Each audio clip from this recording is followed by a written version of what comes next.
Do you have a partner who smokes too? While we can't force anyone to change before they are ready, having someone close working alongside you can be extremely supportive to you in following through with quitting smoking. Today, Trevor shares his story of smoking, which started relationally. It makes perfect sense to end that habit relationally as well. Enjoy listening here on the You Can Quit Smoking podcast. Hey everyone, welcome back. I'm here today with Trevor. Thanks for being here, Trevor. Can you introduce yourself? Hi, yeah, I'm Trevor Clumpner. I'm a comedian out of Appleton, Wisconsin. Nice. So talk to us about smoking. What's your story with smoking? Oh man, let's see.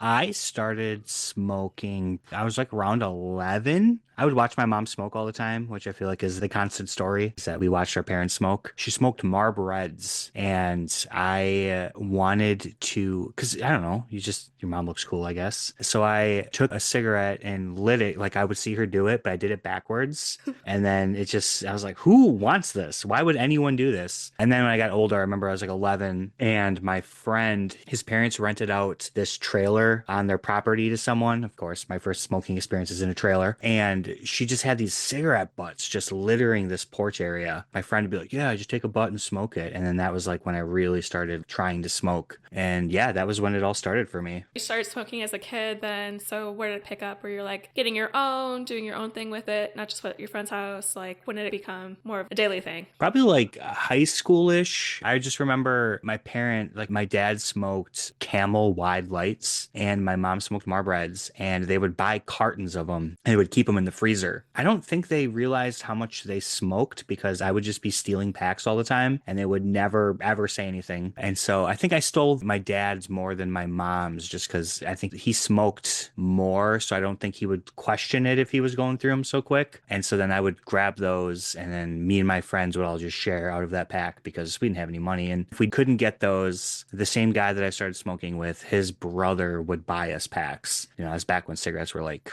$3.50 a pack, I think. I don't know. How old are you? 34. I remember they were $4. But yeah, so that's when it really picked up for us, smoking, me and all my friends. Yep. Yeah. So how were you feeling about yourself picking up smoking as a young person? Did that change as you got older? Back when like my parents were smoking in the house and stuff like that, there definitely wasn't a stigma with smoking. I still feel like there really wasn't a stigma even among my friends or like people I went to high school with. I mean, a lot of them weren't smoking, but no one ever really said anything about it or like cared.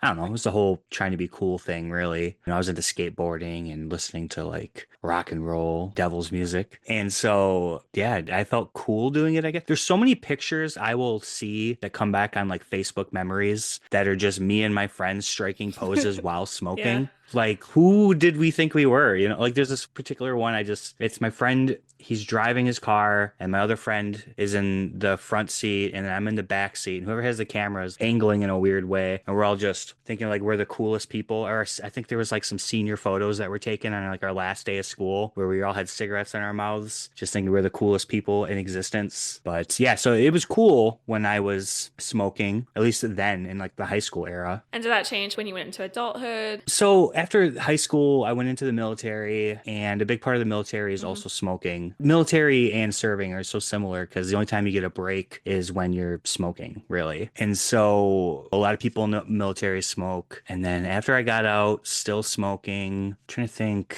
when I started really questioning it. You might be a little too young to remember this, but there was a time when I first turned 21 where you could still smoke in the bars. Even as a smoker, I hated that. I remember when you smoke, you smell like smoke, obviously, but I would come home and we would just reek like it was crazy. And I remember shooting pool and not being able to see my friend on the other side of the pool table and me being like, all right, this is ridiculous. So that's when I remember first being like, I don't know if we should be at least being indoors smoking is crazy. Like my parents smoked indoors, smoked in their cars. I never did that. Let's see. Then after that, I was doing music. I was a musician at that time. So I was like in a lot of bands, also still heavy drinking and smoking culture. I had been thinking about quitting since my 30s. Tried here and there, nothing longer than like 2 weeks. Probably, man, I had to be like 35, 36 when I really started considering it. There were a couple factors that made me want to quit smoking. One of them was there are stand-up comedians who smoke, but there's not as many as you would think. I was fairly new. I was probably like a year or 2 years into doing comedy. I had this big opportunity. Preacher Lawson.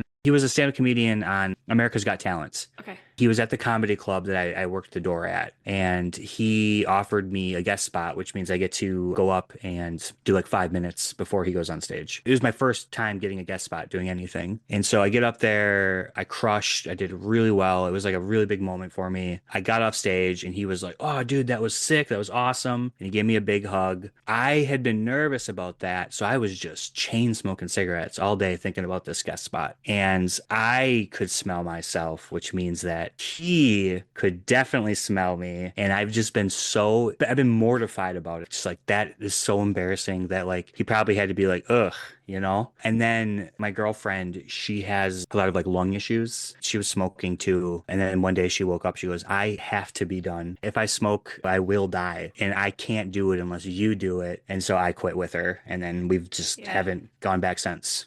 Oh, that's awesome to have support with someone doing it. Like something you want to do, absolutely. but that, can help you follow through on it and stick with it. Even though I was doing it for her, I mean, at the same time, that support also carries over to me too, because she's also not doing it. Like, it makes it a lot easier. And because a lot of comedians, at least in my comedy scene, they don't really smoke, I never felt pressured to smoke. And I'm not a big drinker either. Everyone says that you drink and smoke. They go together, and it's true, Yeah, I'm imagining Dennis Leary right now. Like he's the first thing I think of when I think of smoking comedian. But yeah, I can imagine that it's definitely lost its popularity and vaping is more of a thing. I don't know if you see that in the comedy scene either. Yeah, I mean, see their vapes on like the table or something, but I think people are also like moving away from that even to go back to smoking. Like, I feel like it's got to be worse. Pouches are like the new big thing, which I think probably also aren't good for you, but I can't imagine them being worse than literally inhaling carbon carcinogens into your lungs with a bunch of other like chemicals. Yeah, I mean, it's in your gut, so it's going to go in some way. But did you have any of that? Did you do any substitutes? Did you go cold turkey? Did you wean? How did that quitting process look like for you? All the times I tried quitting before, I think I tried like gum. In basic training, you can't smoke. Okay. And so I remember they gave us patches and those worked. But the second I was able to smoke again, I smoked because I was 18. I was an idiot. And then tried weaning. I think I've tried vaping a bunch of times too, but nothing. Doing the cold turkey with the support is what really like kicked it off, where I was able to finally do it. We will get back to the conversation in just a moment. If you're listening to today's story and feeling a bit of that familiar tension in your own journey, I want to share a resource with you. We all know that a craving is just a temporary sensation, but when you are in the middle of it, that feeling can take up a lot of space. I put together a free mini course called How to Survive a Craving. It's a collection of specific tools and mindset shifts that I use to navigate those hard minutes and stay connected to my true desire to quit. You can grab it for free at honoryourheart.net/craving, so you have those tools ready for the next time you need them. Now, let's head back to today's episode. Did you have a lot of emotions that came up? It can look different for everyone. They have the identity shift. They don't have any cravings. Like, what did that look like for you? Did you have strong cravings? How did you handle that? I still do, honestly. It's all about what's going on. Like, a big trigger for me was always, because I live in Wisconsin, big part of our year is covered in snow. And that sun comes out, that first couple spring days, just, I want to be outside having a cigarette, drinking something, that's such a romantic viewpoint I have on it. Those are when I really get the cravings for sure. Sometimes right before I go on stage, crave it a little bit. Want that little like kick, that little sharp. Just they say that it enhances your awareness a little bit. It stimulates. It stimulates your brain. Sometimes I feel like I'm like, oh, I just want something a little kick there. But I mean, at the end of the day, I don't need it. And I've been watching my girlfriend holding these little sticks from these like popsicle things, and I see her like playing, and I'm like, oh, what's going on? Yeah, that hand to mouth can be so hard to break. Was that a thing for you? I chew gum now pretty frequently. Just because I feel like it keeps my mouth busy. But I never feel like I have to like put anything in it, like a stick or anything, or like mess with a toothpick. That was never a problem. My relations to it were more just having an excuse to be outside, I guess. But who needs an excuse to be outside? It's beautiful. Totally. I grew up in the Midwest too. I grew up in Illinois, and to get that outside time in the winter is kind of rough. Like, you can't really get up for it unless you're like, oh, I'm gonna go have my smoke. I have to go out. So yeah, I can kind of get that too. That it's nice to step out into that fresh air, even without an actual fresh air, not the cigarette. But so you just go outside now when you have that feeling? I mean, I just go outside anyway. I like to take walks and stuff. Like I said, I don't get the cravings as bad as I used to, but it's just on a particularly nice day is when I'm like, oh, wouldn't it be nice nice to have like a coffee outside in the morning, you know, with the cigarettes. That was like a thing that me and my friends used to do back in like my 20s. Did you have to change any habits like that? Like some people, they can't do coffee on the porch anymore. They gotta have their coffee somewhere else. Did you have to change any of your habits that you associated with smoking, or did you just keep everything but the smoking? Not really. Yeah. Just because I literally don't want to watch my girlfriend die from a lung issue. I was like, you're done Yep. now. That was a childhood thing and now you're over it. Yeah, that's a really strong motivation. And Hmm. yeah, so do you feel more like an adult? It was a big part of my childhood to let go of that because I started at 13. So I get that. I don't think I'll ever feel like an adult, honestly. Stand-up comedy doesn't feel like a real job, but I feel better for sure. I feel better about Yeah. myself. Now, whenever I see someone smoking, I feel bad for them. Yeah. Because I remember like having to smoke all the time. Yeah, it always makes me sad. Smelling it makes me sick. That's the big thing is like people are always like, oh man, I miss smoking. I really miss smoking. I miss the idea of smoking, but that smell, I always hated that smell. And so like if I ever even catch a whiff of it, it makes me sick. Like I'll get heartburn. Yeah. What other changes have you seen? You talked about the smell of the smoking. Has your sense of smell gotten stronger? Oh yeah, absolutely. Taste. Yep. My teeth are so much whiter now. It's crazy. I just went in for a teeth cleaning recently and like I just got dental insurance not that long ago. So it was my first teeth cleaning in probably like 10 years. And they're like, oh, like your teeth they look fine, but on the backs, they're pretty yellow. And I was like, yeah, I used to smoke like 3 years ago. And they're like, oh, totally. And like now like my teeth, they're not perfect, but they're much better than they were. Same. Yeah, and then emotionally, do you feel different like going up on the stage? Like, does that confidence carry that way? And do you feel like you belong more in any way with others that aren't smoking? And You know, it's crazy. I used to think that like I wouldn't be able to like even because there are some comics that smoke and even to go outside and like hang out with them, I used to be like, oh, that could be a trigger for me. Maybe I don't do that. That doesn't even bother me anymore. I can literally stand in a circle with a bunch of smokers and not even worry about it. And I've worked with some comedians who will even smoke in the green room. I mean, it's icky. Don't get me wrong. It's going to be on my clothes now. yeah. But it doesn't bother me. I did a show a couple weeks ago at like a cigar place while people are literally surrounding the stage smoking cigars. I hated the smell of it. I hated how my clothes were going to smell when I left, but it didn't like bother me in that way. It made me a little nauseous. But yeah, no, I don't think I feel like confident. I don't feel like my confidence has gone up from not smoking. Yeah, I guess I mean I never like associated it that way. That's a good way to put it. I guess it is kind of confidence related. Like I do feel better about myself not smoking, and so that relates to confidence. I never thought about it like that. That's interesting. Yeah, and this is kind of personal, so you don't have to answer it, but I'm just wondering about your relationship with your girlfriend. Has that changed too? Do you guys have something stronger, like going through something like that, like this huge habit shift and being successful in that? That's a big deal. Yeah, I guess it shows we can trust each Yeah. other. Already there's a trust stone in place. It can just translate to so many other things in relationships as well. But also it's like we know the other person is rooting for us, you know, or that there was an instance where she almost smoked, I remember, because she like called me about it. And I was like, us quitting, I wasn't the factor of it, right? I was like, well, if you're going to do it, you're going to do it. You know, like I'm not going to tell you not to, but know that like that would be very disappointing for, you know, the fact that like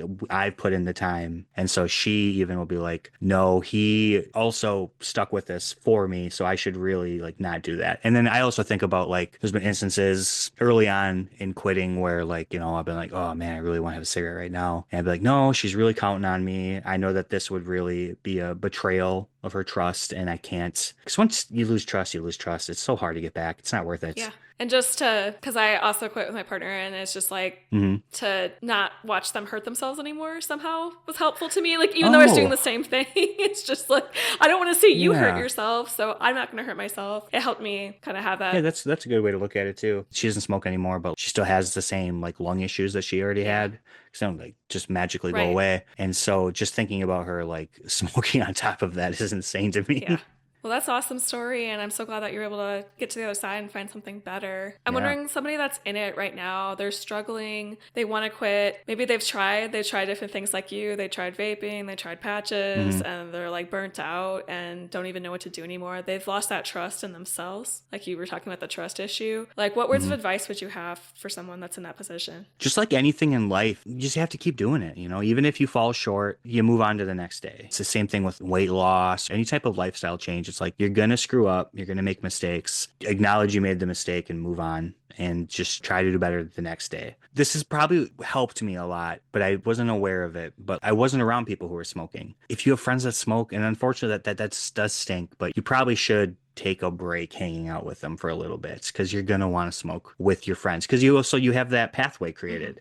Don't beat yourself up for falling short, but also make sure that you are setting yourself up for as much success as possible in it. That's great advice. Thank you. Yeah. And so how can people get in touch with you? Where can they see you? Where can they find you? So I'm constantly on tour. If you're like in the Midwest area, even some southern areas, if you see Trey Crowder is doing a show, I tour with Trey Crowder. You can go to my website, trevorclumpnercomedy.com. It has all my tour dates. If you want to follow me on all social medias, it's Trevor Clumpner Comedy. Awesome. Well, thank you so much for coming on, sharing your story with us. Thank you. This is great. Yeah. I hope this helps someone. I really appreciate it. And just take care, everyone. I'll see you next week. While we can't rely on it solely, putting alongside someone we care about can be the push we need to leave smoking behind for good, just as Trevor shared with us today. Liz was also able to quit with a partner, but with a massive added challenge. She was living with someone who smoked indoors. Liz's story shows that even when faced with constant temptation and adversity, we can still rely on our own determination and the support of those who care about our well-being to stay quit. Hear Liz's story in episode 19 of You Can Quit Smoking.